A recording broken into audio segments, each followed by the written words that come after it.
sahabat-sahabat terkasih di dalam Yesus Kristus Tuhan kita. Shalom. Sebelum kita mendengarkan sabdanya, marilah kita berdoa.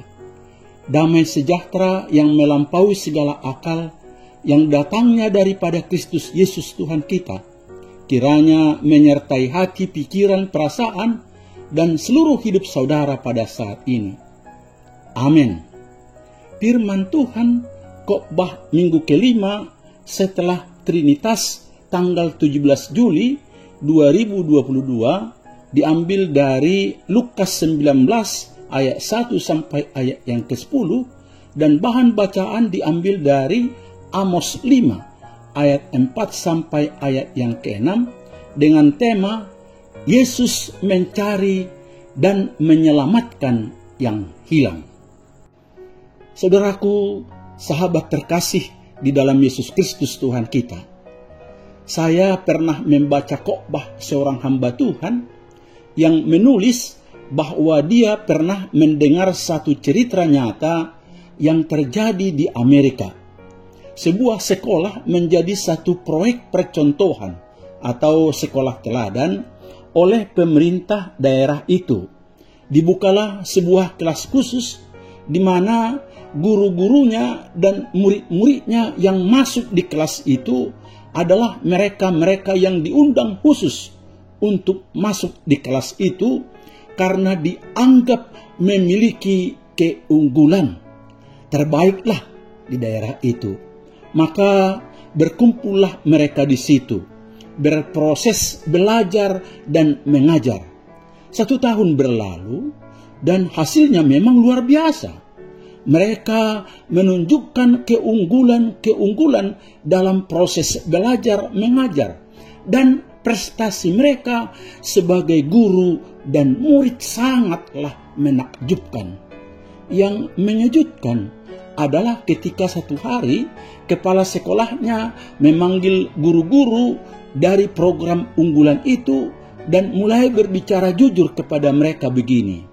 Selamat ya untuk prestasi yang telah kalian tunjukkan di sini. Itu hebat banget. Dan satu hal lagi yang harus kalian ketahui, sebenarnya kalian dipilih untuk mengajar di sini, juga murid-murid di kelas unggulan itu dipilih sebenarnya bukan karena kalian lebih unggul dibanding dengan yang lain.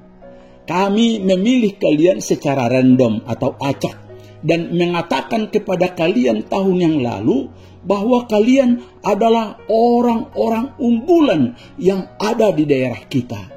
Tahun yang lalu kami memilih kalian tanpa tahu apakah kalian memang adalah orang-orang yang unggul atau tidak.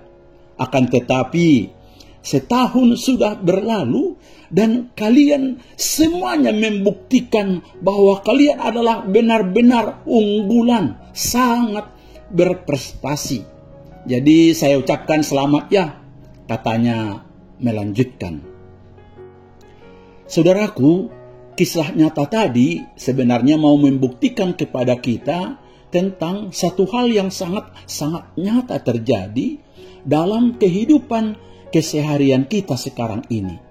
Bahwa betapa banyaknya orang yang hidupnya sangat dipengaruhi oleh ucapan-ucapan, tindakan-tindakan yang ditunjukkan oleh orang-orang yang ada di sekitarnya tentang kehidupannya.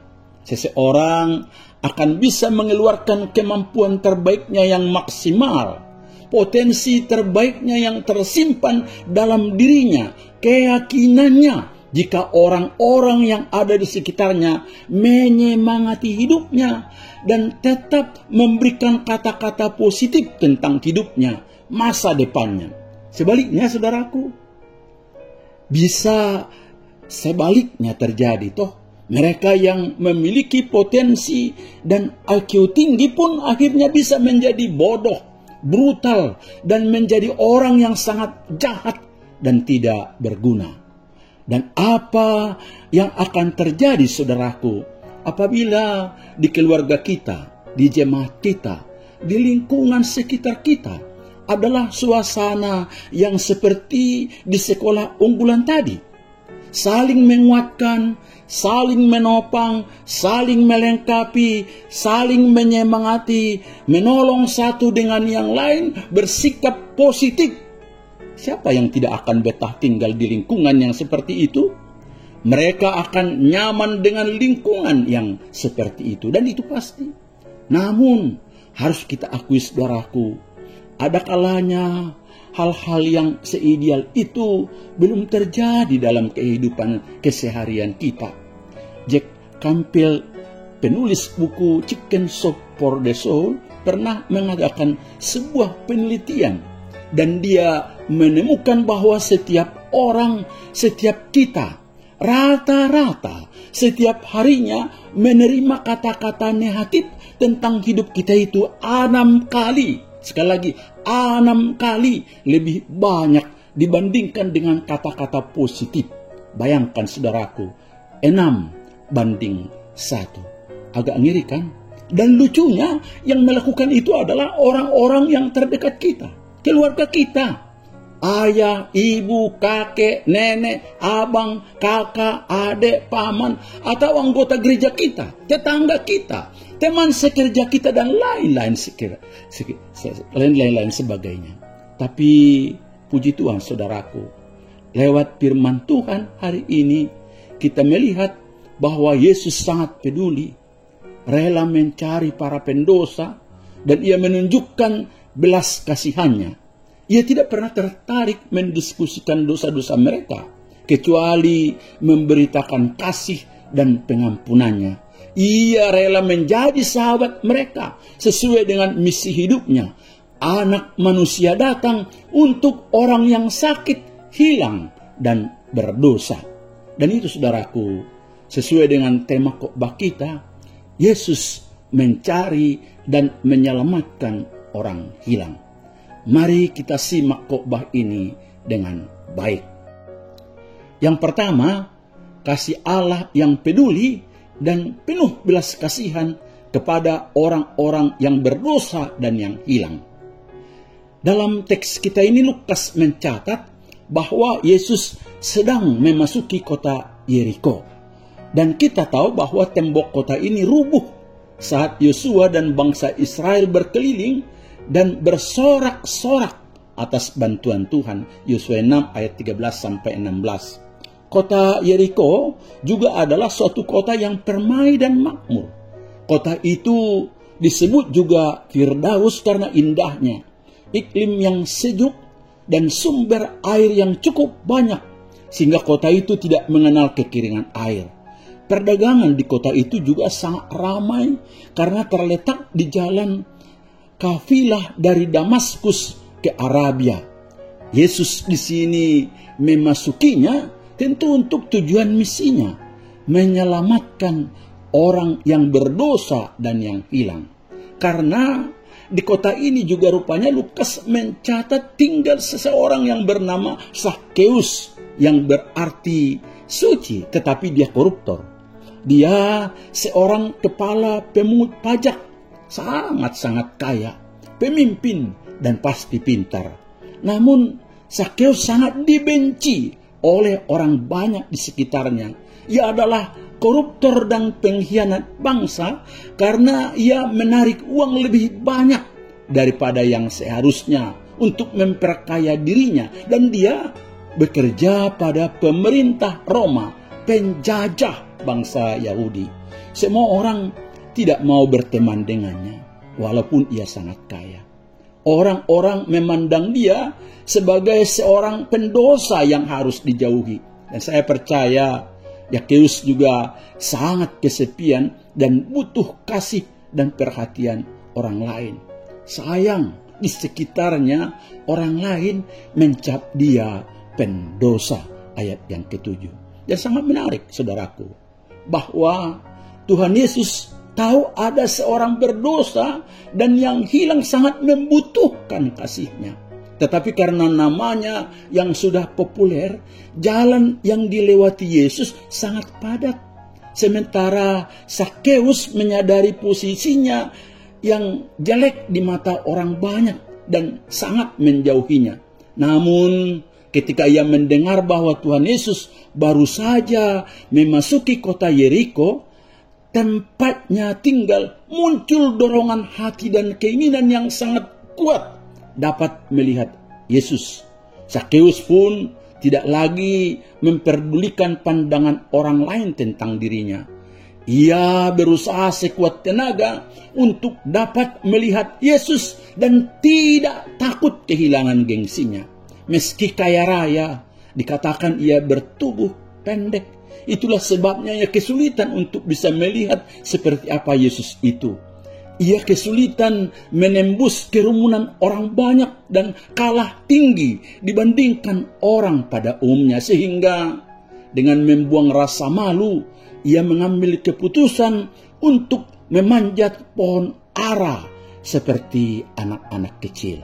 Dan sangat luar biasa, saudaraku, Yesus tahu kerinduan Zakheus. Dalam ayat 5, ketika Yesus sampai ke tempat itu, ia melihat ke atas dan berkata, "Zakheus, segeralah turun, sebab hari ini aku harus menumpang di rumahmu." Jelas, saudaraku, di sini Yesus sangat peduli, sangat mengerti keadaan Zakheus. Dia sengaja berhenti di bawah pohon ara itu dan berinisiatif melihat ke atas dan menyapa serta memanggil nama Zakheus. Bayangkan, saudaraku, tidak ada orang yang memanggil Zakheus dengan namanya. Semua orang memanggil Zakheus dengan sebutan pemungut cukai atau pendosa. Tapi di sini Yesus memanggil namanya. Tidak hanya itu, Yesus mau tinggal dan mau makan bersama di rumah Zakheus. Dia sekarang adalah benar-benar sahabat dari Tuhan Yesus. Zakheus yang tadinya dianggap oleh orang pada waktu itu tidak berharga, tidak penting, bahkan tidak dianggap sebagai bagian bangsa Israel, sekalipun ternyata bagi Yesus, Zakheus tetaplah sepenting itu, sangat berharga dan tetap menjadi bagian dari keluarga Allah. Dalam Lukas 19 ayat 10, firman Tuhan berkata, "Sebab Anak Manusia datang untuk mencari dan menyelamatkan yang hilang." Oleh Yesus, Zakheus sekarang dipulihkan, dikuatkan, diteguhkan, diyakinkan bahwa hidupnya bisa berubah menjadi seorang yang sangat luar biasa dan lebih baik. Oleh sebab itulah Yesus melakukan sebuah tindakan yang sangat positif dengan perkataan yang sangat positif pula kepada Zakheus. "Aku harus datang ke rumahmu dan makan bersamamu." Saudara-saudaraku, sahabat terkasih di dalam Yesus Kristus Tuhan kita, setiap orang adalah seperti Zakheus yang datang dengan latar belakang yang berbeda. Bisa kaya, bisa miskin, pintar, bijak, tidak berpendidikan, tinggal di kota, di desa, di lembah, di gunung, dan lain-lain sebagainya. Tapi kita sama-sama berdosa. Sangat butuh kasih dan kepedulian serta anugerah daripada Tuhan Yesus Kristus. Jelas Tuhan Yesus sangat membenci dosa, tetapi dia jelas juga tidak pernah membenci orang berdosa. Justru sebaliknya, Tuhan Yesus mengasihi orang-orang seperti ini dan semua manusia tanpa terkecuali, termasuk Zakheus, Anda dan saya. Justru untuk orang-orang berdosa, orang-orang yang hilang seperti kitalah Tuhan Yesus datang ke dunia demi membebaskan dan menyelamatkan kita. Dan ketika dia mengasihi kita, dia peduli dan memanggil nama kita. Mari saudaraku membuka hati kita untuk kehadiran Tuhan di dalam hidup kita. Kita pasti diubah, dibebaskan, dan akhirnya memperoleh keselamatan. Yang kedua, dampak dari pertobatan pasti ada perubahan yang sangat-sangat radikal. Saudaraku, kasih dan kepedulian Yesus sangat luar biasa akibatnya. Zakheus berubah total. Ia mengalami pertobatan yang benar, di mana pertobatan atau metanoia adalah perubahan sikap 180 derajat. Dan Zakheus mengalaminya, berubah dari sikap dosa dan berbalik kepada Kristus, serta menyadari jati diri kita yang sebenarnya sebagai anak-anak Allah. Itu juga yang dialami oleh Zakheus. Setelah mengalami kasih dari Tuhan, dia mengalami pertobatan. Dia mau memperbaiki hidupnya dan membagi kasih kepada orang lain, termasuk orang-orang yang pernah dia rugikan. Namanya Zakheus yang berarti suci. Sekarang oleh pemurnian dan penyucian dosa Tuhan Yesus, walau dia tadinya koruptor, pendosa besar, diubah oleh Yesus menjadi seorang kudus dan suci. Namun saudaraku, perhatikan ini. Justru para pemungut cukai dan agamawan dan semua orang yang melihat hal itu bersungut-sungut, katanya. Ia atau Yesus menumpang di rumah orang berdosa atau Zakheus ayat 7. Dan puji Tuhan saudaraku, tudingan, ejekan dan cibiran orang banyak tidak membuat Zakheus undur. Tetapi justru dengan berani dia berkata. Tetapi Zakheus berdiri dan berkata kepada Tuhan, Tuhan, setengah dari milikku akan kuberikan kepada orang-orang miskin, dan sekiranya ada sesuatu yang kuperas dari seseorang, akan kukembalikan 4 kali lipat. Ayat 8. Saudara perhatikan ini. Perubahan pasti akan terjadi apabila seseorang menjadi tersadar bahwa dia disemangati, dia didukung, dia diberikan perkataan positif untuk melawan semua label dan cap-cap negatif yang hadir dalam hidupnya. Kesepian, keangkuhan dengan label negatif berubah karena kata-kata positif Yesus. Akibatnya, Zakheus sekarang sangat-sangatlah bersuka cita. Bertahun-tahun lamanya ia diejek orang, tetapi sekarang ia beroleh selamat. Yang penting baginya, Allah mau menerima dia dari rasa kecewa dan takut. Kini setelah ia datang dan melihat Yesus, berubah menjadi sukacita yang besar. Kini dalam hidup Zakheus telah terjadi keajaiban besar. Seorang kaya melepaskan diri dari harta miliknya dan menjadi warga kerajaan Allah yang berserah kepada Yesus. Hal itu dinyatakan secara konkret dengan perbuatan. Setengah harta miliknya akan diberikan kepada orang miskin, dan setengahnya lagi akan mengganti apa yang diperasnya kepada siapa saja sebesar 4 kali lipat. Dalam hal ini, saudaraku, Zakheus tidak sedang menjalankan kebiasaan para Farisi, tetapi ini adalah suatu janji yang membuktikan perubahan dan pertobatan dalam dirinya. Dengan begini, hendak ditekankan juga oleh Lukas bahwa ketika perubahan telah terjadi dalam hati dan hidup seseorang, bagi kita, maka keselamatan sudah menjadi kenyataan. Kepada Zakheus telah dikaruniakan keselamatan dari Allah. Zakheus telah bertemu dengan juru selamat, dan itu berarti adalah keselamatan baginya. Dikatakan pula bahwa ia telah menjadi anak Abraham. Artinya dia telah menerima janji-janji Allah seperti Bapa Abraham. Ini sekaligus menjawab sungut-sungut orang Yahudi yang menganggap Zakheus orang berdosa dan tidak layak menerima keselamatan. Bagi Yesus, Zakheus telah menjadi anak dari Bapa kaum beriman. Saudaraku, sahabat terkasih di dalam Yesus Kristus Tuhan kita, siapa saja rupanya yang mau mencari Yesus, pastilah dikenannya. perjumpaan dengan Yesus akan membuahkan pertobatan, kepercayaan, penyerahan diri dan sukacita, percaya dan berserah diri seutuhnya kepada Allah, serta bersedia meninggalkan segala yang berharga dan yang jahat. Dan itulah inti dari pertobatan. Dengan kata lain, memilih bersama Yesus berarti bersedia meninggalkan apapun yang menjerat kita. Pertobatan yang sungguh akan menghasilkan sikap hidup yang radikal untuk berubah menjadi seorang yang percaya dan mempercayakan diri sepenuhnya kepada Yesus Tuhan dan Juru Selamatnya.